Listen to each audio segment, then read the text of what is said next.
مجھے بتایا جائے احتجاج طبرسی والے نے نہیں لکھا کہ حضرت فاطمہ الزہرا کو کفن پہنانے والی ابو بکر صدیق کی بیوی حضرت اسماء بنت عمیس ہے.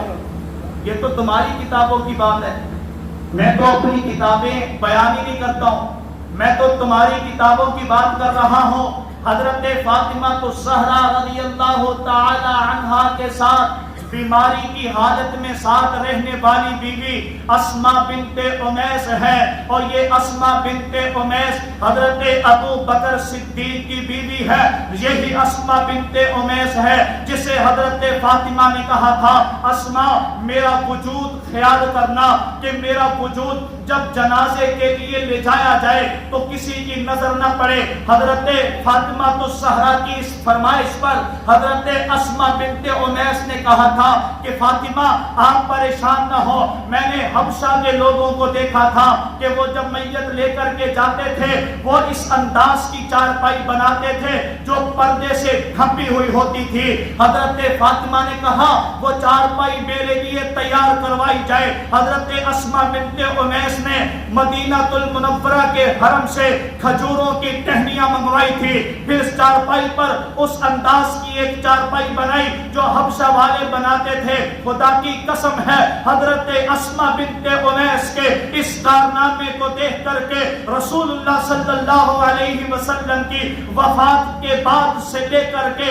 حضرت فاطمہ الزہرا نے یہ چارپائی دیکھ کر کے پہلی مرتبہ مسکرایا تھا, اور مسکرا کر کے کہا تھا فجزاک اللہ جزاک اللہ جزاک اللہ, اے اسماء بنت عمیس تجھے اللہ بدلہ دے گا, تو نے محمد کی بیٹی کو خوش کر دیا ہے. صدیق کا گھرانہ وہ ہے, صدیق وہ ہے جو رسول اللہ کی دل کی ٹھنڈک بنتا ہے, اور صدیق کا گھرانہ وہ ہے جو حضرت فاطمہ کے دل کی ٹھنڈک بنتا ہے. یہاں محبتیں, یہاں الفتیں, یہاں پیار ہے, یہاں ہمدردی ہے. حضرت فاطمہ الزہرا رضی اللہ تعالی عنہ کا انتقال ہوا رمضان کی 3 تاریخ تھی. انتقال ہوا, اہل تشریح بکواس کرتے ہیں ابو بکر کو نہیں بلایا, عمر کو نہیں بلایا. میں نے کہا تو اپنی کتابیں پڑھ, تو جلاء العیون, شرح صافی, یہ اپنی کتابیں پڑھ. جب حضرت فاطمہ الزہرا رضی اللہ تعالی عنہا کا انتقال ہوا, بھلا ایسے بھی ہو سکتا ہے, بھلا ایسے بھی کوئی ہو سکتا ہے کہ حضرت فاطمہ کی خدمت کرے ابو بکر کی بیوی, اور تو کہے کہ حضرت فاطمہ کے انتقال پر علی نے ابو بکر کو بلایا ہی نہیں تھا. میں نے کہا اگر رنجش ہوتی, اگر آپس کے اندر اتفاق نہ ہوتا, اگر آپس میں کچھ بھی اگر جھگڑا یا لڑائی کا ماحول ہوتا, تو کیا علی اپنی بیوی کی تیمارداری کے لیے ابو بکر کی بیوی کو بلاتے؟ ابو بکر کی بیوی جو صبح شام حضرت فاطمہ کے ساتھ ہے, حضرت ابو بکر, حضرت عمر, حضرت عبد الرحمن بن عوف, اس کے علاوہ جلیل القدر صحابہ جب حضرت فاطمہ الزہرا رضی اللہ تعالی عنہا کی وفات کی خبر سنی, حضرت علی المرتضی رضی اللہ تعالی عنہ کے پاس آئے, تعزیت کی, جنازے کی چارپائی لائی گئی, چارپائی رکھ دی.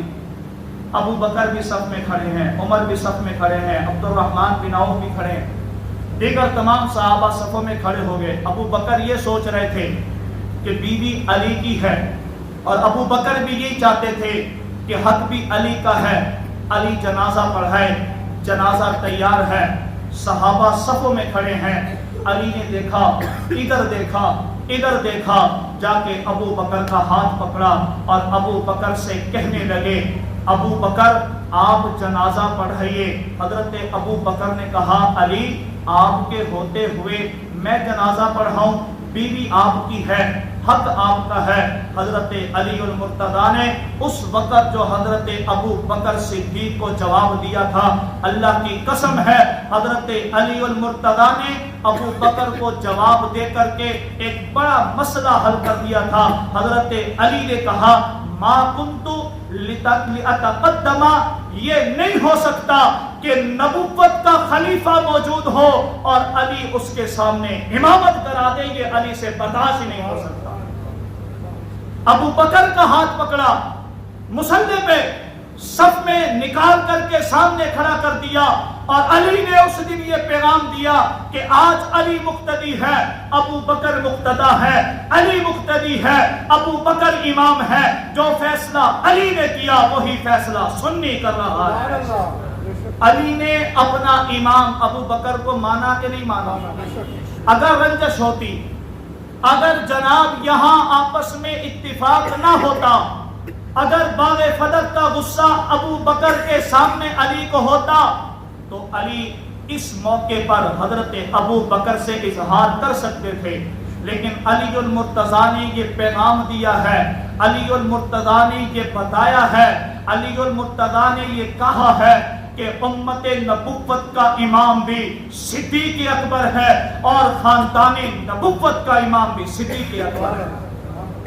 یہ مختصر حضرت فاطمہ الزہرا رضی اللہ تعالی عنہا کی زندگی، جس زندگی میں حضرت فاطمہ الزہرا کا حضرت ابو بکر صدیق کے گھرانے سے ایک بڑا پیار اور محبت کا سبق ہے۔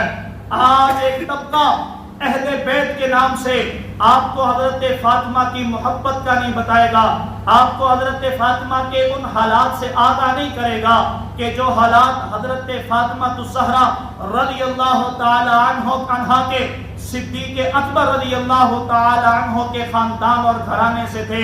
آج ایک طبقہ اہل بیت کو الگ بیان کرتا ہے، صحابہ کو الگ بیان کرتا ہے، لیکن اہل سنت والجماعت کا یہ عقیدہ ہے کہ جس طرح ہم صحابہ کی عزت، صحابہ کی عظمت، صحابہ کو اپنے ایمان کا حصہ سمجھتے ہیں، اسی طرح اہل بیت کی عزت، اہل بیت کی عظمت اور اہل بیت کو اپنے ایمان کا حصہ سمجھتے ہیں کہ نہیں سمجھتے؟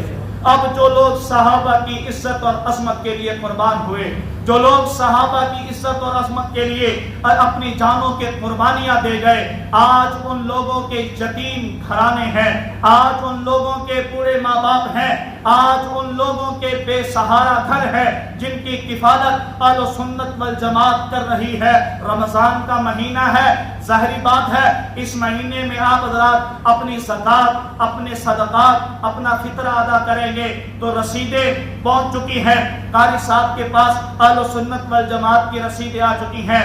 تمام احباب سے گزارش ہے کہ اپنے پاکیزہ مال سے شہداء کے بچوں کے ساتھ تعاون کریں، شہداء کے گھرانوں کے ساتھ تعاون کریں۔ ہو سکتا ہے میرا وجدان یہ کہتا ہے کل قیامت کا دن ہوگا، ابو بکر بھی ہوگا، رسول بھی ہوگا، عمر بھی ہوگا، عثمان بھی ہوگا، علی بھی ہوگا، ماں عائشہ بھی ہوگی، حضرت معاویہ بھی ہوں گے، سعد بھی ہوں گے، سعید بھی ہوں گے، صحابہ بھی ہوں گے۔ ایک شہید لایا جائے گا، ابو بکر کہے گا یا رسول اللہ یہ وہ نوجوان ہے جس نے میری عزت کے لیے، تیری عزت کے لیے، تیرے حرم کی عزت کے لیے، میری بیٹی کی عزت کے لیے اپنی جان قربان کر دی تھی۔ یا رسول اللہ اس کے معصوم بچے بھی تھے، اس کے بوڑھے ماں باپ بھی تھے، اس کا گھرانہ بھی تھا، اس کی بیوہ بیوی بھی تھی، اس کے رشتہ دار بھی تھے، اس کی کفالت کرنے والا کوئی نہیں تھا، لیکن وہ نوجوان کھڑا ہے، وہ مالدار کھڑا ہے، وہ داڑھی والا کھڑا ہے، وہ گناہگار کھڑا ہے، وہ گناہوں سے لبریز کھڑا ہے،